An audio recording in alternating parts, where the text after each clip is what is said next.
Good morning, students. Let us start the 5th standard EVS.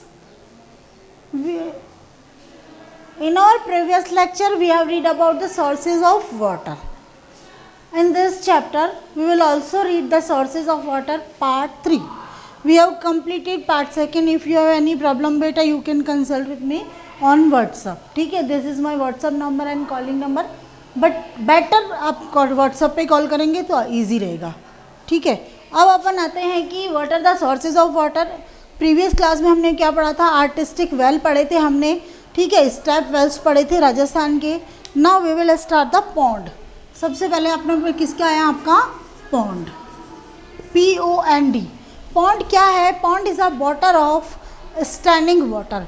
Pond क्या है? एक ऐसी जगह है जहाँ पर पानी रहता है, इकट्ठा रहता है, मतलब रुका हुआ रहता है. बहता हुआ पानी होता है रिवर. तो यहाँ पर पॉन्ड क्या है? एक स्टैंडिंग वाटर है. इट मे बी नेचुरल और आर्टिफिशियल. जब ये नेचर से बनी हुई है, अपने आप कुदरती बनी हुई है, तो ये नेचुरल हो जाएगी. लेकिन जब मैन मेड पॉन्ड्स होते हैं तो means it will known as the artificial pond. अगर इंसान के द्वारा बनाए होते हैं तो the water of a pond is suitable for drinking. पीने लायक पानी होता है इसका. Water in a pond gets polluted because of the following reason. पानी उसका नेचुरली क्या होता है? पीने लायक होता है. लेकिन कई ऐसे रीजंस आ जाते हैं हमारे पास में जिसके कारण पॉन्ड का पानी खराब हो जाता है.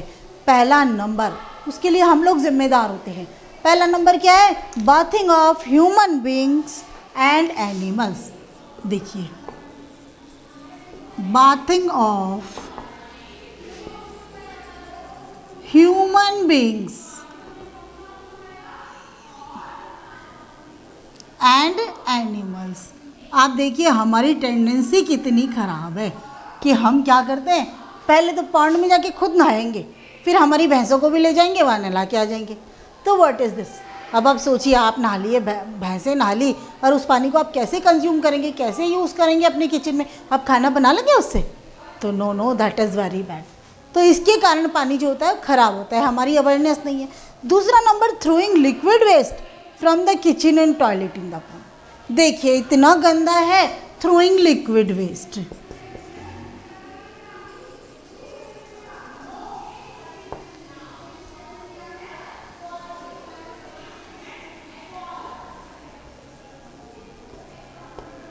क्या करा हमने?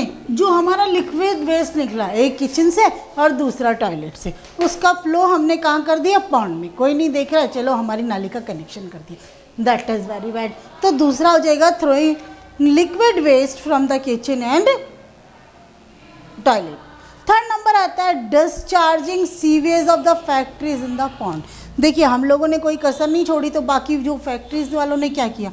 तो डिस्चार्जिंग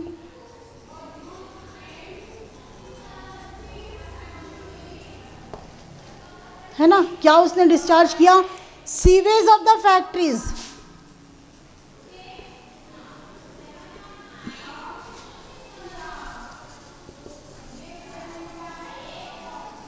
जो फैक्ट्री से सीवेज निकला था, गंदगी निकली थी, उसको उन्होंने डिस्चार्ज कर दिया पॉन्ड के अंदर. तो बेटा फिर तो आपका पॉन्ड खराब होना ही है. तो we should make effort to keep the source of the drinking water safe and clean. हमको एक कोशिश करनी चाहिए बेटा, हम लोग एक जागरूक नागरिक है, कोई बेवकूफ़ तो है नहीं. ये तो बात अनपढ़ गंवार को भी मालूम होती है कि अगर जितना गंदा पानी हम पिएंगे उतना ज़्यादा हम बीमार पड़ेंगे.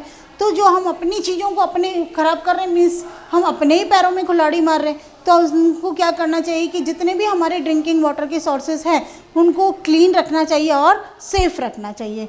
For this we must prevent water from getting polluted by human activities. तो हमको क्या करना चाहिए?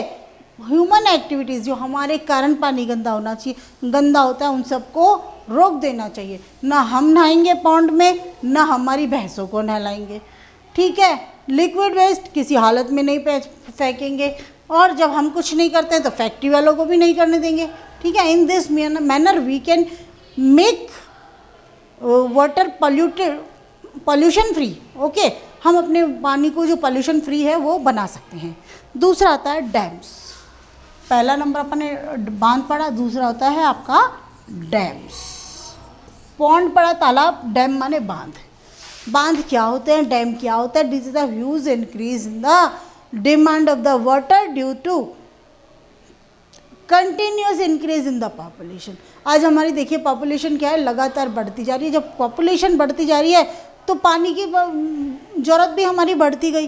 To fulfil the need of water for ever increasing population, जो लगातार कंटिन्यूसली बढ़ती जा रही है, ऐसी पॉपुलेशन की ज़रूरत को पूरा करने के लिए हमें पानी चाहिए। तो बहुत बड़े बड़े डैम्स, जिसको बांध कहते हैं, वो रिवर के किनारे पर हम लोग बना देते हैं, कंस्ट्रक्टेड ऑन द रिवर। अब उसके बाद में आता है dams are constructed on the river for the following reason. भाई हमने डैम बनाया तो नदी के किनारे क्यों बनाया? तो कौन कौन से रीज़न है देखिए आप। Why we make the dam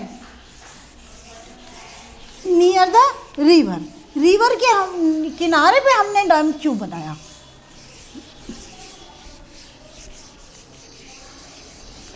regions for making dam near the river. तो पहला रीजन क्या हुआ आपका? To provide drinking water to the people, to provide drinking water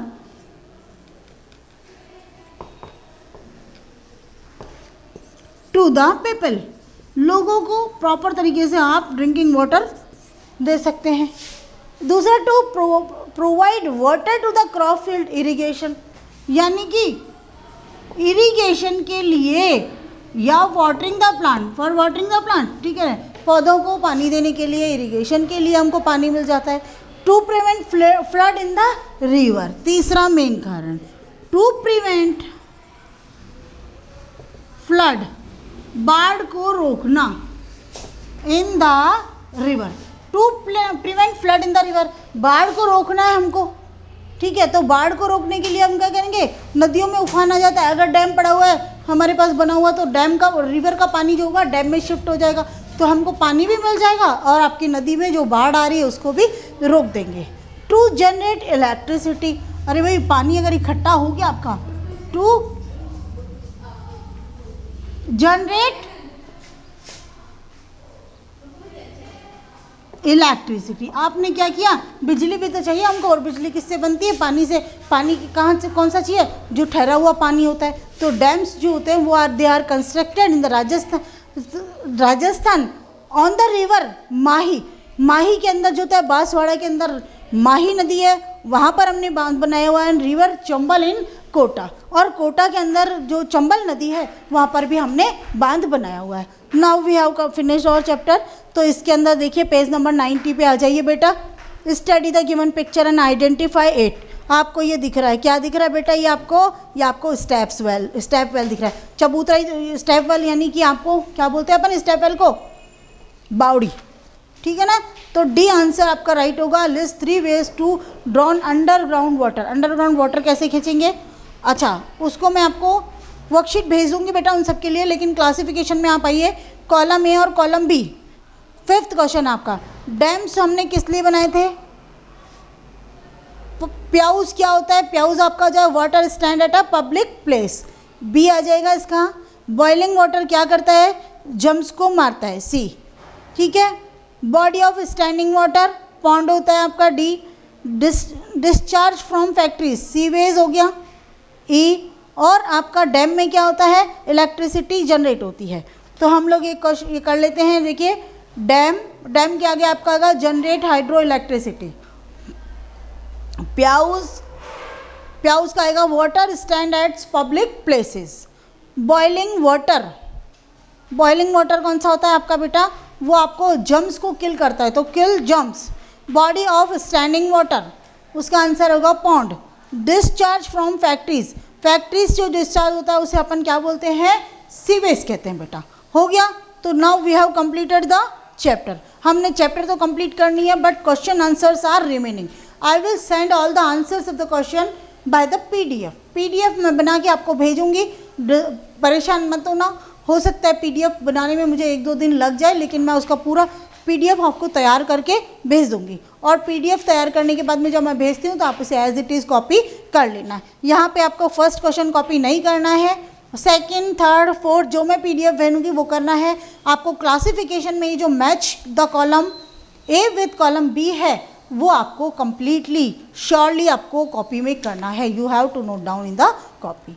और whenever I am teaching always open your book so that I can teach you properly.